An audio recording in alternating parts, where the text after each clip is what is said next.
Assalamualaikum warahmatullahi wabarakatuh. Pemirsa Waspada TV, hari ini kita kedatangan tamu atau narasumber yang profesional, yang punya kompeten di bidang hukum dan juga anggota DPRD fraksi Gerindra Sumut. Kita akan membicarakan menyangkut persoalan kasus yang akhir-akhir ini lagi marak, lagi viral, lagi masif, dan seluruh mata tertuju pada kasus pembunuhan Brigadir Joshua ya. Isu ini sebenarnya menjadi perhatian di tingkat nasional masyarakat Indonesia karena ada perubahan laporan dia, Bu. Jadi pada awalnya kasus ini dilaporkan telah terjadi pembunuhan terhadap Brigadir Joshua dan terjadi tembak-menembak. Tiba-tiba kemudian diedit, tidak ada terjadi tembak-menembak, dan motifnya dari kasus ini adalah pelecehan. Dan banyak versi tentang kasus ini yang beredar di masyarakat yang membuat bingung. Ada versi polisi, ada versi pengacara Freddy Sambo CS, ada versi pengacaranya Joshua, ada juga versi pengacaranya Brada E. Untuk itu kita coba diskusi dengan narasumber kita. Saya perkenalkan dulu, ini Bung Dedi Handoko. Ini kawan lama, kaki cantik dulu ini. Nah, beliau ini adalah Majelis Nasional Pengurus Pusat Bantuan Hukum Indonesia, PBHI. Pernah juga jadi ketua PBHI Sumatera Utara, dan sekarang beliau ini kandidat doktor. Jadi kalau pemirsa Waspada TV ingin menjadi klien beliau, track recordnya cukup. Nggak boleh iklan itu. Nggak boleh mengiklankan diri. Boleh mengiklan. Itu kode etiknya gitu. Kode etik nggak boleh. Ya. Dan narasumber kita yang kedua, ini abang kita, Bang Ari Wibowo SH. Beliau ini adalah anggota DPR, sekarang menjadi ketua fraksi Gerindra Sumut. Sudah 2 periode. Betul. Bang ya. Dan untuk wilayah Dapil Sumut Anam, daerah Labuan Batu Raya, dan Labuan Batu Selatan. Kalau beliau maju lagi, segera intip di TPS ya. Dan ada kemungkinan katanya kisi-kisinya di belakang tadi ngobrol kepingin DPR RI. Oke. Kita langsung gini, Bung Dedi. Oke, siap. Ini banyak versi tentang kasus terbunuhnya Brigadir Joshua. Ada versinya Polri yang kita sudah lihat di rekonstruksi ya. Ada versinya Ferdy Sambo CS yang kemudian meralat. Tiba-tiba kematiannya di awal itu di Duren 3, itu diralat di Magelang. Dan berkembang motifnya telah terjadi ruda paksa sehingga bikin emosi spontan. Yang diralat itu peristiwa ruda paksanya. Iya, peristiwa ruda paksa, betul. Matinya tetap di Duren 3. Di Duren 3. Kemudian ada juga ketika di Duren 3, di situ di skenario pertama, di laporan pertama itu Ferdy Sambo tidak ada di tempat, tetapi skenario yang kedua atau versi yang kedua, laporan kedua yang diralat, Ferdy Sambo ada di lokasi. Dan kemudian juga versi yang ketiga, ada versi pengacara Brigadir Joshua yang yang mengungkap justru dari sisi motif ini ya, justru hubungan ini terjadi antara, dugaannya terjadi antara Kuat dan Putri Chandrawati.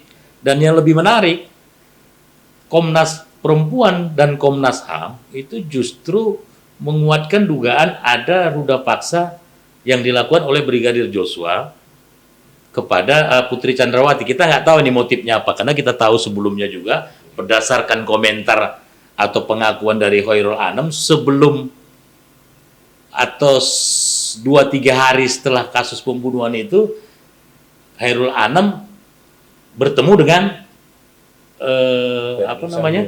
Freddy Sambo.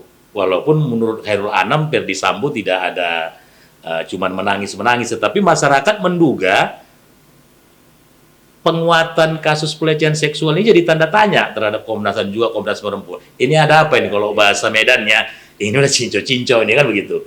Menurut Bung sekarang melihat berbagai versi yang ada di masyarakat ini sebagai pengamat dan juga praktisi hukum, kira-kira gimana nih Bung? Oke, pertama saya ingin sampaikan bahwa saya memang praktisi, Iya. tapi saya tidak terlibat langsung dalam peristiwa itu. Itu artinya tidak menjadi salah satu penasehat dari pihak yang terlibat di sana kan. Jadi saya hanya mengamati dari luar, outsider ini, gitu kan.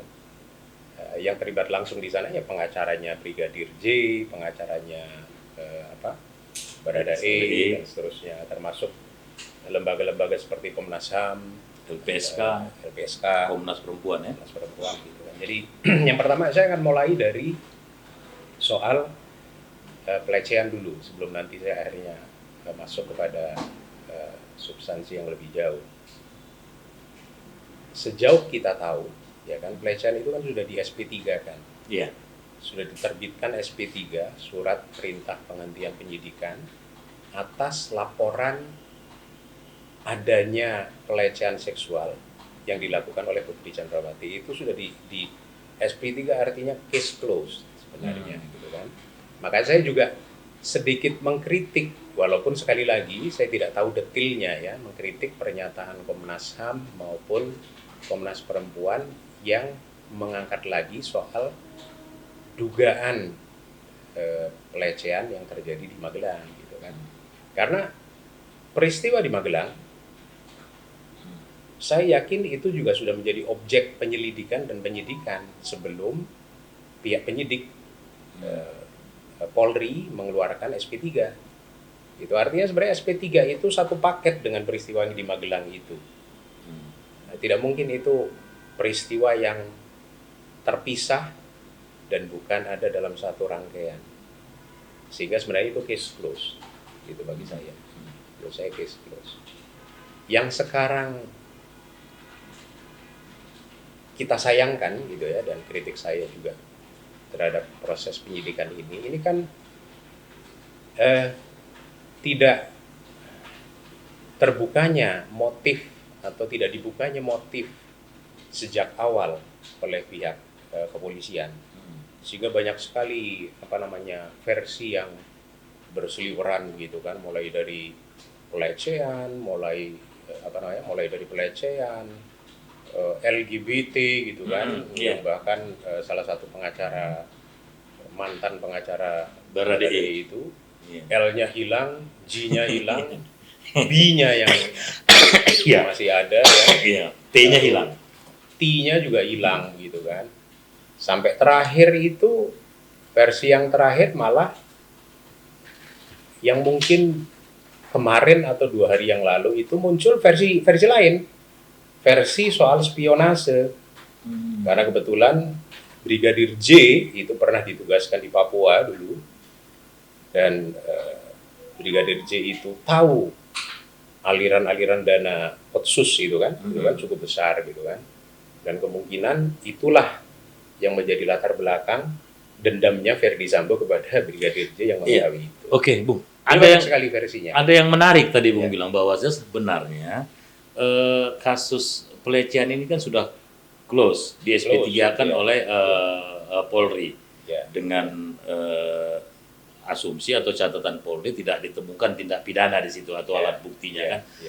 Cuman pertanyaannya pertama itu kenapa pihak Komnas HAM, Komnas Perempuan dan juga Ferdy Sambo CS di situ juga ada Kuat, ada Ferdy Sambo, ada Putri mengangkat kasus pelecehan ini. Apa ada hubungan dengan pidana utama, delik utamanya itu satu.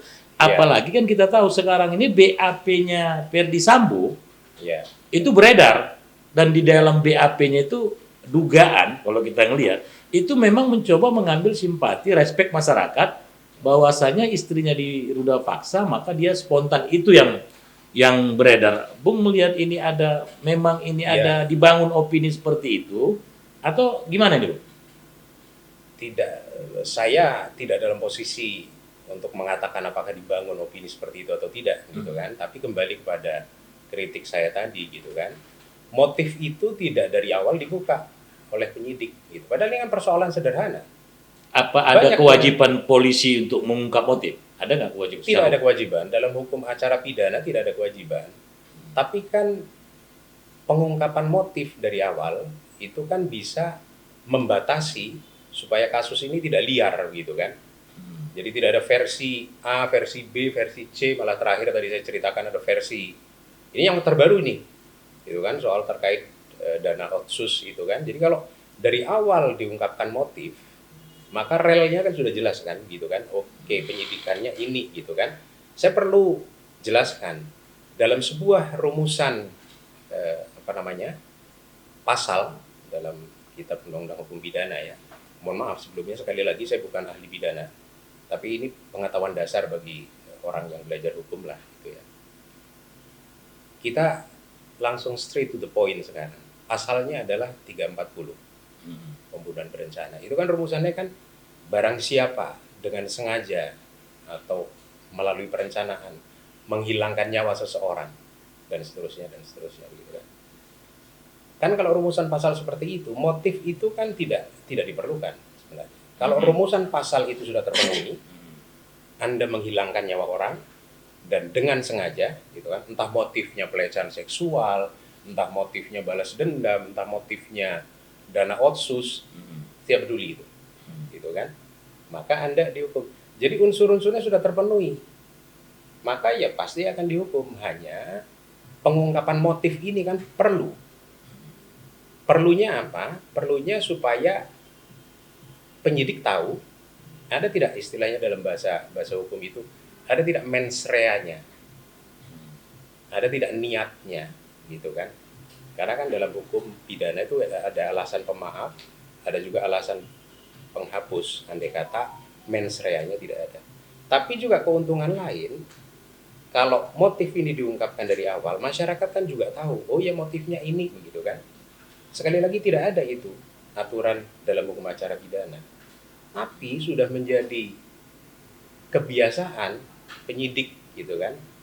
Kalau menyidik satu peristiwa pidana gitu kan. Begitu sampai ke tahap penyidikan dan terungkap siapa tersangkanya, kan langsung diumumkan motifnya apa. Oh ini motifnya pelecehan seksual. Kenapa nggak diungkap Polri? Nah, ini ada Justru unsur kesengajaan. Justru ini yang saya sayangkan, saya kritik begitu ya. Kalau dalam pidana umum, ya kalau boleh saya katakan kalau ini misalnya bukan irjen, misalnya gitu kan, saya yakin motifnya sudah diungkapkan sejak awal. Tapi karena ini irjen, barangkali ada pertimbangan-pertimbangan khusus dan juga ada tarik-menarik kekuatan ya kita harus terbuka ya. Artinya Paksionalisme ada paksionalisasi ya, di tubuh Polri. Polri kan sudah bukan rahasia lagi, ya kan? Nah, itu mungkin itu yang terjadi, gitu kan? Sama seperti banyak disampaikan oleh pengamat, pelakunya di situ, korbannya di situ, buktinya ada di situ semua kok. Gitu. Apa susahnya untuk segera menetapkan tersangka dan segera mengumumkan apa motifnya? Itu kan bukan perkara sulit. Oke Bung, nanti saya akan tanya lebih lanjut. Oke. Saya juga ada dugaan gitu loh dari informasi di masyarakat itu. Jadi motif pelecehan seksual sekarang diangkat oleh berbagai pihak, khususnya tersangka. Ya ada kuat, ada apa sih ini. Ini menyangkut sebenarnya kalau untuk Verdi Sambo sudah aman. Aman dalam arti terpenuhi unsur pembunuhan berencananya, pidananya. Ya, tinggal dia menggeser ke 340 ke 338, tetapi sudah ada objeknya terbunuh kan. Di masyarakat itu justru melihatnya bagaimana menyelamatkan putrinya ini diangkat. Tapi itu nanti kita coba tanya dulu dari Bang Ari nih. Sebagai anggota DPRD Sumut tentu mewakili aspirasi dari masyarakat, baik itu dalam reses, kemudian ketemu dengan berbagai masyarakat. Sudah dianalisis, ditelaah. Kira-kira di masyarakat seperti apa ini, Bung, melihat kasus ini? Baik, terima kasih atas kesempatannya. memang persoalan ini udah menjadi makanan publik lah saya rasa untuk menyikapi sesungguhnya bagaimana perkara ini. Tapi kalau di lingkungan saya ini apa namanya, seperti ya itu tadi yang udah disampaikan, kenapa nggak dari awal aja motif ini nggak disampaikan. Terakhir masyarakat bertanya, ini mau bagaimana sih sebetulnya persoalan ini. Tapi masyarakat tuh sekarang itu udah cerdas dan pandai untuk melihat bagaimana sesungguhnya kejadian ini sebenarnya. Makanya harapan masyarakat itu sebetulnya transparan. Transparan dalam semua aspek dalam menangani perkara yang lagi berjalan ini. Jadi dari sisi masyarakat bawah lah yang mungkin dalam melihat kasus ini masih menginginkan ketegasan sebetulnya dari pihak kepolisian untuk lebih cepat menyelesaikan persoalan ini. Karena kalau nggak tadi takutnya kita ini memberikan narasi-narasi yang berbeda, karena kan harus kita jaga juga kondusif di wilayah atau di daerah pedalaman di Sumatera Utara ini. Dan harapan kita sebetulnya dalam pandangan masyarakat ini transparan aja. Ada nuansa tidak transparan. Nah, Kira-kira di poin-poin mana ini menurut masyarakat lah sebetulnya bisa kalau, juga Bung Ari juga ini mungkin agak segan atau apa. Yang dilihat dari skenario yang sudah berjalan proses ini di poin mana ini masyarakat melihat, aduh ini kayaknya nggak serak gitu loh. Apakah di poin putrinya tidak ditahan sementara Angelina Sondak dulu juga punya anak kecil ditahan. Banyak contoh Atau kasus seperti kata Bung Dedi, kenapa motif tidak diungkap dari awal. sementara kalau ini bukan Irjen, ya kan, Irsan aja ini, ya kan, Irsan Rangkuti, ini pasti diungkap. Yang dalam tangkapan Bung Ari ini pada poin-poin mana ini masyarakat minta ketransparan, ketegasan Polri kira-kira? sebetulnya kalau ini perkara udah dilimpahkan di tangan pengadilan, mungkin lebih enak bicaranya. Karena pembuktian udah di situ. Tapi karena ini masih menjadi pemeriksaan, yang diharapkan masyarakat transparan itu ya seperti tadi, kalau bisa KIS dari awalnya itu ditunjukkan gitu. Dari mana sih sebetulnya asal mula bisa terjadinya pembunuhan Brigadir Joshua ini. Jadi enggak lagi begitu main poin tadi udah disampaikan ada perubahan-perubahan apa ini kan membuat bingung sebetulnya. Jadi ya boleh juga dari pihak Pak PS ini melakukan praduga tidak bersalah, boleh, dan begitu juga sama Ibu untuk pembelaan diri, untuk menyelamat keluarga ya boleh juga. Tapi kan harapan kita proses ini harus bisa lebih dipersingkat aja agar bisa menjadi bagian bahwasanya yang kita harapkan itu putus. Kalau ini kan seperti takut kita main sinetron. Ada episode 1, 2, 3, dan 4. Sementara harapan masyarakat tuh, udah loh, ini ada pengadilan, kita selesaikan dan kita buktikan. Dan kita juga harus percaya kepada pihak penegak hukum ini. Saya memastikan bahwa saya masyarakat tuh masih hampir dominan mempercayai dengan proses penegakan hukum yang dilakukan pihak Kapolri, nanti pihak Kejaksaan maupun pengadilan yang menangani. Terima kasih. Oh, berarti jangan sampai ada apa namanya, kalau sinetron itu jilid 1 sampai jilid, cukup jilid 2 ya lah. Oke, kira-kira gitu ya. Oke, kita kembali ke Bung Dedi. Ini menyangkut ke kasus yang terakhir ini. Yang terakhir itu kan semua lembaga Komnas HAM, Komnas Perempuan itu kan fokus kepada isu tentang pelecehan seksual. Dulu isunya tidak ke situ. Dulu bagaimana menyelamatkan anak. Karena ini ada hak anak, jangan sempat anak terlibat dalam kasus pidana orang tuanya. Kemudian naik, ternyata ada ruda paksa rupanya. Ini kan temuan baru yang sudah di SP3 kan. Temuan Komnas HAM, temuan Komnas Perempuan yang dibantah oleh LPSK. Ya. pertanyaan mendasar ini juga di masyarakat ini. Ini dugaan ya. Ada nggak yang Bung baca secara hukum? Kan Bung selama ini bersentuhan atau mengadvokasi, mungkin pernah mengalami jilid 1, jilid 2 kayak kata Bang Ari gitu loh kan. Ada nggak skenario yang Bung tangkap ini untuk melepaskan Putri itu, Chandrawati? Itu satu. Yang kedua, hukum ini kan material, bukan imajiner. Hakim kan akan memutuskan segala sesuatunya berdasarkan fakta dan material hukumnya. Dua hal yang berbeda antara hukum pidana dengan hukum kasus pelecehan seksual, TPS kan apa namanya? Bu, yang untuk Pelecehan seksual. iya, Maksudnya? dia ini kan pidana yang berbeda. Iya. Ketika pelecehan seksual ini kan undang-undangnya berbeda gitu loh. Artinya dari sisi alat bukti, kesaksian si korban bisa menjadi alat bukti. Sementara pidana biasa itu kan alat bukti ada dua, selain kesaksian juga harus ada entah CCTV, entah, kan itu. Iya kan? Sementara kesaksian bahwasanya telah terjadi pelecehan seksual di Putri ini udah 4 orang yang ngaku. Kuat, RR, Sambo, Putri, ada satu lagi, 5 orang. Ini kan alat buktinya jadi 5, dia nggak membuktikan alat bukti tambahan. Ini sudah cukup, katanya begitu kan. Jadi kalau di pengadilan nanti ternyata tidak ada argumen dari orang yang membantah tidak terjadi pelecehan seksual, dia kan harus saintifik, nggak bisa imajinasi. Artinya apa? Ada nggak forensik psikologis untuk menyatakan dia tidak trauma? Karena orang yang korban kan trauma, ternyata dia tidak. Atau ada nggak tes labo kebohongan yang ternyata dia bohong? Ini kan bisa memuluskan ternyata dia kena pelecehan seksual, atas dasar itu dia lepas, kira-kira begitu, Bu. Gimana, Bu, menanggapi? Iya, saya kembali ke soal pertanyaan awal tadi. Apakah ini ada upaya untuk melindungi Putri atau pelaku yang lain? Bagi saya dari awal ini ada upaya untuk melindungi semua pelaku.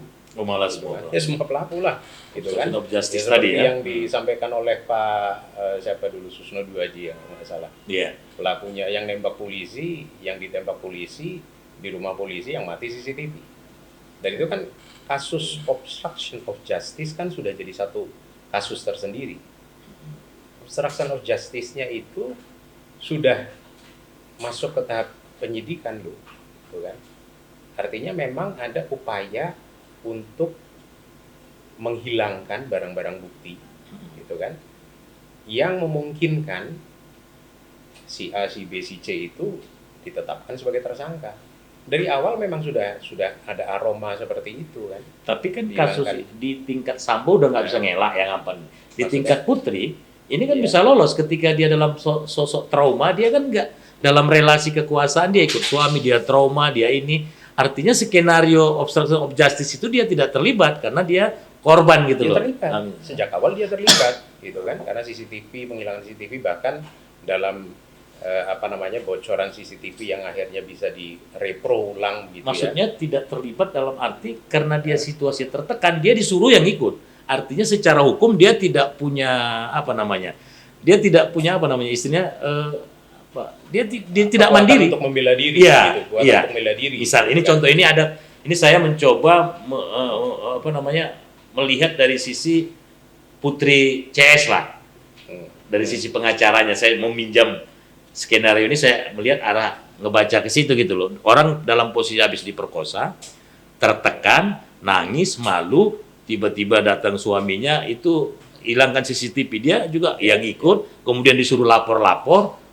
Nah, artinya dia bisa terlindungi kalau ternyata jaksa atau pengacaranya Brigadir Joshua tidak mampu membuktikan melalui alat bukti material hukumnya untuk menyatakan dia memang tidak diruda paksa, tidak dilakukan pelecehan misalnya. Oke. Kira-kira begitu gimana, Bu? Iya. Peluangnya dia lolos. Begini ya, bahwa obstruction of justice itu kan sudah masuk ke tingkat penyidikan, gitu kan. Di samping kasus pembunuhannya sendiri ya, 340 itu. Obstruction of justice itu saya lupa ingat, kalau tidak salah itu pasal 221 Iya, 221. KUHP ya, gitu kan. Nah, tapi kan begini, 1 tahun 4 bulan ya. 1 tahun 4 bulan ya, saya kira gitu kan. Tapi soal lolos atau tidaknya kan begini, sekali lagi saya kembali kepada statement awal saya. Statement awal saya adalah saya tidak masuk langsung ke dalam persoalan ini gitu ya. Bukti-bukti apa yang ada, atau kalau dalam kitab undang-undang hukum pidana itu kan kitab undang-undang hukum acara pidana yang namanya alat bukti itu kan ada 5. Keterangan saksi, keterangan ahli, alat bukti atau bukti surat, bukan alat bukti ya, bukti surat, petunjuk, dan keterangan terdakwa gitu kan. Saya kan tidak punya akses terhadap 5 hal ini gitu ya. Tapi yang jelas misalnya seperti menurut versi pengacaranya Barada E dan juga Brigadir J gitu kan. Ini Mereka punya pengacara transkrip Barada E yang mana nih? Yang udah mantan atau yang masih yang mantan, yang yang mantan dan mantan. juga yang masih aktif gitu Iya, kan. iya. Kamarudin Simanjuntak. Enggak, itu yang gitu kan. Barada Joshua. Iya. Yang Barada Artinya itu pengacara Deopilia sama si satu lagi siapa itu? Pengacara kedua pihak Telepasi. ini. Iya, iya oke. Pengacara kedua pihak, pengacara Barada E maupun pengacara Brigadir J, korban, ya kan? Itu kan dia mengklaim punya transkrip percakapan Putri Chandrawati dengan adiknya Brigadir J, gitu kan? Dan transkrip itu terjadi setelah mereka ada dalam perjalanan menuju Jakarta, gitu kan? Jadi berdasarkan bukti itu sangat tidak mungkin, gitu kan? Sangat tidak mungkin andai kata terjadi kasus pelecehan seksual atau ruda paksa. Justru Itu dalam menurut kondisinya- Komnas HAM, dengan Kondisinya santai. dia berteleponan dengan pacarnya itu membuktikan telah terjadi Ya, kejahatan artinya ruda paksa itu justru sekali itu lagi, alatnya. sekali lagi, Karena saya dia tidak, merasa bersalah dia telepon. Nah, itu alasan Komnas HAM justru memperkuat. sekali lagi, saya tidak memiliki akses terhadap 5 ini. Tapi kalau itu betul, gitu kan? Kalau itu betul, ini kan bisa mementahkan bahwa tidak terjadi peristiwa pidana di Magelang, gitu kan? Santai kok percakapannya, hahaha, dan dalam kondisi apa namanya senang, tidak ada, seolah-olah tidak ada peristiwa apapun. Kemudian dia tidak Gitu kan? teriak, ada orang di situ kan. tidak ada apa gitu kan, Tidak teriak dia ya. gitu kan. Nah, persoalannya sekarang kan begini, kalau tadi Bung sebut ada jaksa, ada polisi, dan nanti ada pengacara Iya, gitu di kan. pengadilan. Ya. Tinggal sekali lagi kembali kepada apa yang tadi saya sampaikan, bahwa ini perlu transparan, dan juga tadi disampaikan oleh Bang Adi kan perlu transparan. Tinggal nanti ya bagaimana semua ini diungkapkan di persidangan, gitu kan. Kalau orang yang belajar hukum pasti paham bahwa dalam hukum itu kan ada yang namanya antinomi hukum. Antinomi hukum itu hal-hal yang bertentangan dalam hukum, gitu kan. Dan itulah nature-nya hukum. Hukum memang seperti itu. Jaksa akan bilang ke kanan, gitu kan. Polisi bilang ke kanan. Nanti pengacara bilang ke kiri, gitu kan. Mana yang benar? Hakimlah yang nanti menetapkan resultantenya. Pak jaksa bilang ke kanan, pengacara bilang ke kiri, ya sudah saya putuskan ini, gitu. Itulah resultantenya. Dan memang hukum memang nature-nya seperti itu. Jadi kalau orang yang nggak belajar hukum kan sering kadang-kadang ada ujaran, susah lah kalau ngomong sama orang hukum. Nanti ada 2 sarjana hukum di situ, pendapatnya bisa 3 atau 4 begitu kan. Tapi memang itulah nature-nya hukum, itulah karakternya hukum. Memang harus dipertentangkan sampai akhirnya ada dialektikanya gitu kan, ya kan? Sampai nanti ada resultante untuk didialektikakan lagi. Menyangkut ini, Bung Dedi. Bung, sudah maksimal nggak pengacaranya Joshua atau Polri dalam mengungkap kasus pelecehan? Kita di pembunuhannya sudah selesai ya. Di kasus pelecehan ini yang menarik dan unik, karena ini pembuktiannya kan masing-masing kerja keras untuk argumennya bahwasanya ada pelecehan, yang di sini bilang tidak ada. Misalnya ada bantahan dari LPSK, mungkin kita sudah baca ya, tidak apa. Tetapi kan di pengadilan nanti itu misalnya apa, harusnya kan polisi kan mengungkap namanya orang melakukan ruda paksa itu kan ada sidik jari, kan gitu, atau dia bersentuhan atau apa, kemudian ada forensik psikologis, ada ini kenapa tidak, atau kita yang tidak tahu, tidak punya akses, karena di pemberitaan media massa ini tidak terungkap gitu loh, maksimal yang dilakukan oleh Polri maupun, sehingga nanti ketakutan di publik, di masyarakat justru kalah di pengadilan, karena keadilan, hati nurani masyarakat seperti yang kata Bang Ari bilang tadi, masyarakat sudah bisa menyimpulkan. Tetapi kan ini juga banyak narasi-narasi.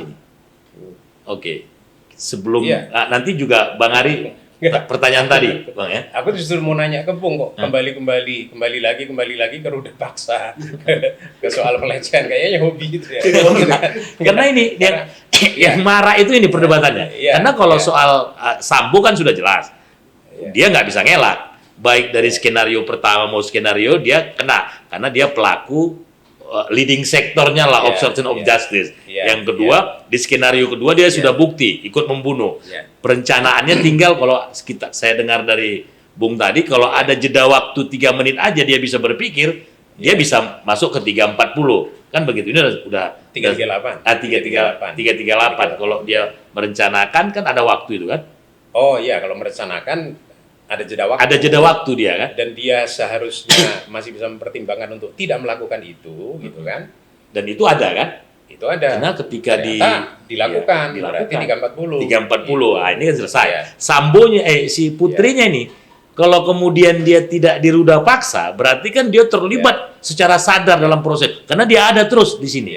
Itu nah, maksudnya. saya sih kembali ke statement tadi, Bung, seperti yang disuarakan oleh Bang Hari tadi soal transparansi ya kan. Ini yang penting kan soal transparansi gitu kan. Soal ruda paksa, soal LGBT atau soal apapun gitu. Yang kita harapkan kan ada transparansi dan ada equality before the law lah gitu kan. Kan prinsipnya kan gitu. Semua orang sama di depan hukum. Oke.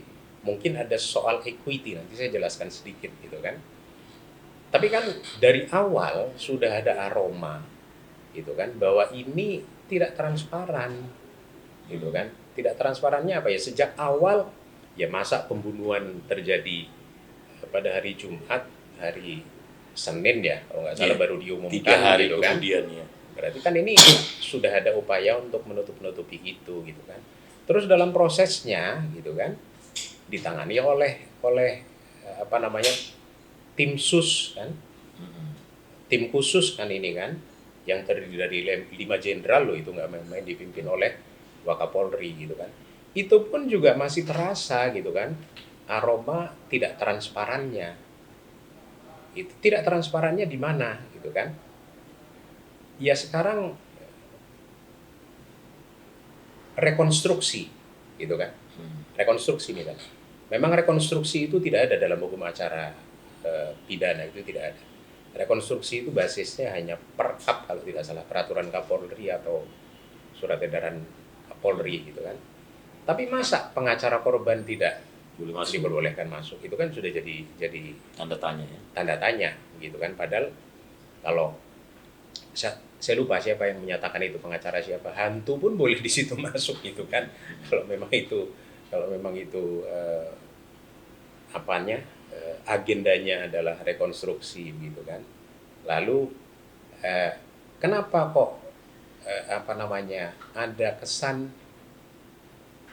tidak ada equality before the law misalnya gitu kan. Ibu Putri tidak ditahan, betul, tidak dipakaikan baju tahanan sebagai tersangka. Banyak tadi Bung juga sebut Angelina Sonda. Tetangga kita inilah kan ada Ibu Mahrifah itu kan, yang 3 anaknya masih kecil-kecil juga ditahan gitu kan, kasus ITE itu, undang-undang ITE gitu kan. Dan di Semarang itu ada suami istri, malah anaknya masih kecil-kecil ditahan juga, nggak cuma istrinya, suami istri gitu kan.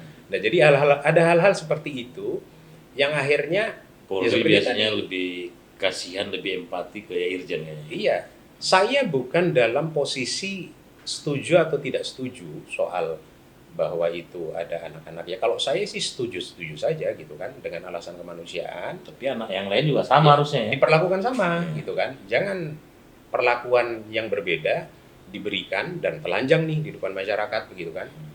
Yang itu ditahan kok yang ini tidak gitu kan. Sama-sama anaknya malah 3 yang di sini gitu kan.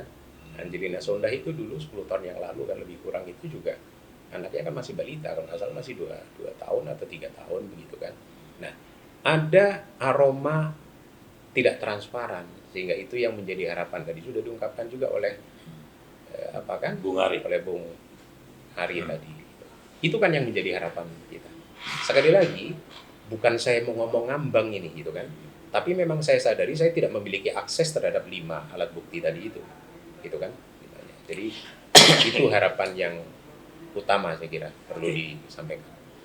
Kalau Bang Hari ini balik ke Bang Hari, prediksi Bang Hari lah dengan situasi yang terjadi saat ini.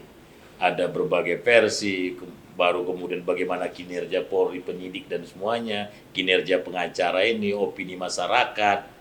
Kira-kira prediksi Bung lah, ini Bung kan salah satu sarjana hukum juga ini. Secara hukum kira ini bukan prediksi Bang Hari ini terhadap kasus ini seperti apa jadinya?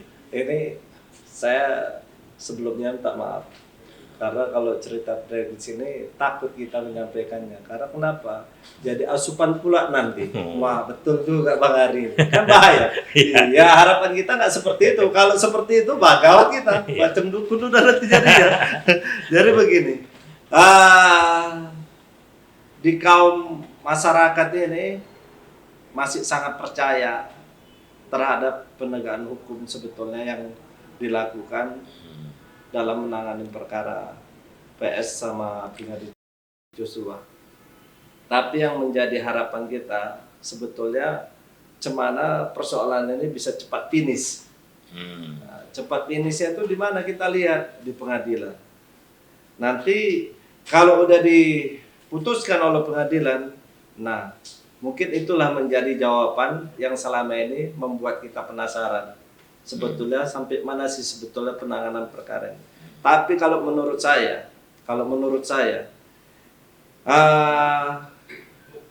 ini menjadi bagian perkara yang tidak mudah untuk diputuskan. Karena banyak oknum yang menjadi bagian keterlibatan dalam kasus ini. Tapi kalau bicara dengan kawan-kawan di lingkaran kita, yang pasti kalau Pak PS ini udah selesai lah, sepakat kita. Pasti ya ada pidana mungkin nanti yang diputuskan oleh pengadilan kepada Pak PS. Tapi terkait masalah ibu tadi, rudal paksa ini memang ini agak menjadi catatan kalau bagi saya. Karena bagaimanapun namanya korban ini kadang menyampaikan persoalan dia agak malu. Ya bisa aja kan lewat tenggang waktunya karena ada tekanan suatu perkara ini bisa menjadi dia lebih terbuka. Tapi kan nggak boleh juga itu menjadi asupan yang terus bahasanya bisa diyakinin, ya nggak juga. Tapi terkait ini kan harus juga bijak kita melihatnya. Tadi kita udah bicara bagaimana transparan untuk menyikapi persoalan perkara ini. Mungkin poin ini yang menjadi faktor utama untuk menjadikan keputusan perkara ini. Kalau menurut saya ini agak berat. Agak berat ya. Agak berat untuk menyatakan bagaimana pendapat saya. Karena bukan saya juga hakimnya kan. Lain kalau udah politisi ini ya susah ditangkap ya. Agak mutar dia. Cuman saya terasa ini terasa tapi tak tekecekkan. Itu kan sama-sama. Secara politik Bung melihat nggak nih ada hubungannya dengan legitimasi ke Jokowi? Berpengaruh nggak ini? Kalau ini misalnya tidak tuntas atau masyarakat tidak merasa ada keadilan atau ini berpengaruh nggak ke pemerintahan saat ini, khususnya ke institusi Polri ya? Gimana? Kalau institusi Polri ini saya rasa jangankan di situ, kita kadang di DPR aja tidak bisa memperjuangkan hak rakyat itu aja terus dicap. Nggak betul ini DPR ya, tuh kan? Yeah. Tapi kan nggak mungkin juga atas nama institusinya atau atas nama lembaganya disalahkan, nggak boleh juga lah, nggak fair itu namanya. Karena oknum dia yang melakukannya. Oknumnya sampai 60 orang gimana? Nah itu tadi. Terstruktur, sistematis, masif ini. Nah itu tadi, begitu tadi. Kita kan kalau cerita, ya sama tadi saya sampaikan, kalau atas lembaga, atas DPR, kita diberikan kewenangan. Kewenangan untuk menyampaikan aspirasi, mengawasi, dan budgeting lah anggaran. Tapi kalau dalam posisi oknum yang melakukan tidak mampu merealisasikan apa yang disampaikan rakyat, ini kan oknum. Jangan pula institusinya terus menjadi cap, ini nggak betul. Kan nggak gitu juga kan. Tapi kan harapan kita ketika ada oknumnya atau ada saya di dewan yang berbuat yang tidak baik, nah ini harus diantisipasi, harus tepat untuk menghindari narasi-narasi yang di luar terkait masalah tingkah laku perbuatan oknumnya. Oke, terakhir Bung, nanti juga ke Bung Dedi. Himbauan lah sebagai tokoh masyarakat, wakil rakyat, anggota DPRD Sumut kepada apa katanya aktor-aktor yang sedang dalam konsen terhadap isu termasuk institusi Polri. ya institusi Polri, kejaksaan, baru kemudian juga bisa juga pemerintah Jokowi, presiden bagaimana terhadap kasus ini. Himbauan lah sebagai anggota Baik, Marangan. terima kasih. Ini karena terakhir nih. Ya, pentuhir kalau orang Medan. Jadi Pak, kalau sudah terakhir ini, kalau di kami itu kesimpulan ini. Jadi saya masih meyakini bahwasanya penegak hukum itu lebih arif dan bijaksana dalam menangani perkara. Ya. Arti meyakini ini bukan menduakan tuannya, tapi melihat proses yang ada dengan tahapan transparan. Kita meyakini himbauan kepada masyarakat khususnya percaya dan adil untuk melihat sama-sama perkara yang sedang berjalan ini. Kalau terkait pemerintahan, ini menjadi peluang sebetulnya apa yang menjadi harapan kita, yang blok-blok selama ini ada yang disampaikan di dalam internal ini bisa menjadi ajang untuk melakukan, ya saya nggak bilang pembersihan juga, perbaikan yang lebih baik untuk menata instansi atau nama baik lembaga Polri sendiri. Dan dalam aspek kejaksaan dan pengadilan ini kan itu tadi harus sama-sama melihat bagaimana duduk perkara yang ditangani, yang akan dijalankan dan yang akan diputuskan oleh pengadilan. Dan kita nanti sama-sama melihat bahwasanya berharap penuh kepada pihak kejaksaan dan pengadilan menjadikan ini contoh yang terbaik dalam memutuskan satu perkara. Karena ini menjadi catatan yang seharusnya bisa membuat lebih terbuka lagi dalam memberikan informasi terkait kejadian ini. Jadi memang kalau bicara keinginan himbauan ini, transparan itu tadi yang paling terpenting. Itu kuncinya ya. Transparan itu. Kalau udah transparan, ini mungkin nanti bisa mematahkan apa yang menjadi narasi kawan-kawan. Karena kan tidak satu lagi narasi yang timbul dalam konflik masyarakat. Tapi kita yakin dan percaya juga setelah ini putus, selesai, transparan, ini akan menjadi bagian pengobat hati kita. Khususnya rakyat Sumatera Utara. Terima kasih. Arif dan bijaksana. Oke, kalau Bung Dedi gimana? Ya, pertama saya ingin mengulangi apa yang disampaikan oleh Prof. Mahfud ya kan, sebagai Ketua Kompolnas waktu itu, waktu RDP sekitar 2 minggu yang lalu ya, RDP dengan Komisi 3 kan, dia mengutip kata-kata ilmuwan Islam Ibnu Taimiyah, gitu kan, itu ilmuwan abad ke-13 saya kira gitu kan. Lebih bagus kita memiliki polisi yang jelek atau yang buruk 50 atau 60 tahun daripada satu hari kita tidak memiliki polisi. Kan? Karena institusi polisi ini sebagai sebuah sistem, mekanisme dan organisasi itu ya harus dipercaya, gitu kan. Soal bahwa ada oknumnya, tadi kan Bang Ari sampaikan juga, yaitu memang harus dikontrol, harus diawasi, terus-menerus dikoreksi, begitu kan. Tapi institusi polisi itu memang keniscayaan, sama juga dengan Dewan Perwakilan Rakyat. Maka peristiwa ini harus dijadikan momentum bagi Pak Sigit terutamanya untuk melakukan reformasi total di tubuh kepolisian. Memang repotnya kan, kalau saya bandingkan lah, kalau misalnya kita bandingkan dengan di Eropa atau di Amerika, ini ada plus minus ya. Kepolisian Republik Indonesia itu kan lembaga yang sangat powerful. Karena memang dia langsung di bawah presiden itu, Bung. Betul. Di bawah presiden langsung. Kalau di Eropa itu di bawah Kementerian Dalam Negeri. Kemendagri. Itu Department of Internal Affairs kalau di sana. Kalau di Amerika Department of the Interior. Ada di negara-negara federasi. Bahkan di di bawah kewenangan desentralisasi. pemerintah daerah, Betul. gitu kan. Kalau Bung pernah lihat film The Last Stand gitu, itu bintangnya Arnold Schwarzenegger gitu kan, dia jadi seorang sheriff gitu kan di daerah perbatasan atau border zone antara Amerika dengan Meksiko, itu kan tempat penyelundupan narkoba itu kan. Dia kan sheriff yang pakai topi cowboy, kalau bahasa sana cowboy ya kan. Terus bajunya juga baju sederhana gitu Sanali kan. ya. Dan itu memang disesuaikan dengan daerah setempat. Boleh Kearifan di sana. lokal. Iya.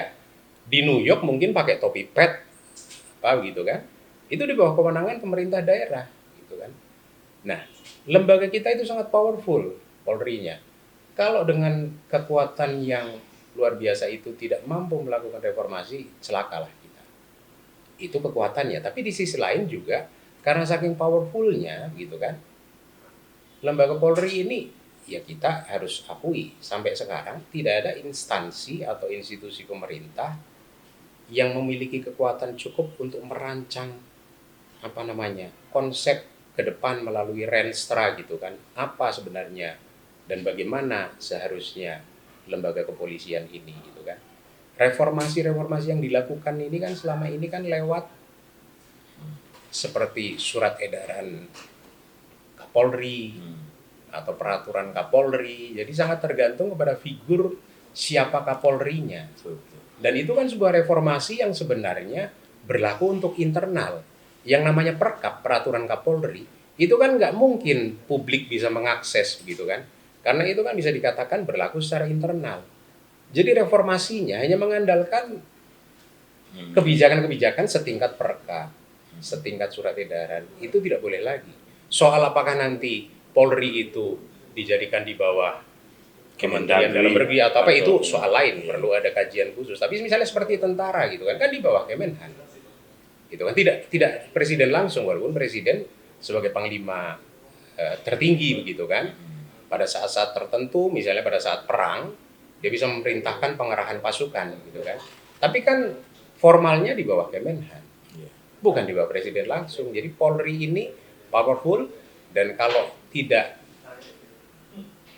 atau gagal memanfaatkan momentum ini untuk melakukan reformasi, celaka kita. Jadi kita berharap Pak Sigit dan Presiden khususnya gitu kan melakukan reformasi secara holistik, secara serius, secara komprehensif. Oke, Bung. Itu kira-kira. Sempurna. Terima kasih Bung Dedi atas bincang-bincangnya. Penjelasan dari Bung Dedi tadi mungkin bisa menjadi semacam pengetahuan baru, masukan bagi pemirsa, dan juga wabil khusus untuk abang kita Bang Ari Wibowo SH. Harapan-harapan beliau, penjelasan beliau mungkin bisa memulihkan kepercayaan masyarakat terhadap institusi Polri, sejuk, kondusif. Itu yang beliau harapkan, dan tetapi harus ada transparan bagi kepolisian, bagi pengadilan dalam kasus ini, karena itu kunci. Kalau tidak transparan, maka terjadi delegitimasi terhadap institusi negara, ini berbahaya. Dan mudah-mudahan pembicaraan ini menjadi ada gunanya bagi kita dan bagi masyarakat. Akhirul kalam, pemirsa Waspada TV, sebelumnya jangan lupa tonton terus video kami Kompur Malotub, dan subscribe, juga share, dan juga like, komen gitu ya kan. Oke, akhirul kalam, wallahul muwaffiq ila aqwamit thoriq. Assalamualaikum warahmatullahi wabarakatuh. Merdeka. Merdeka. Merdeka.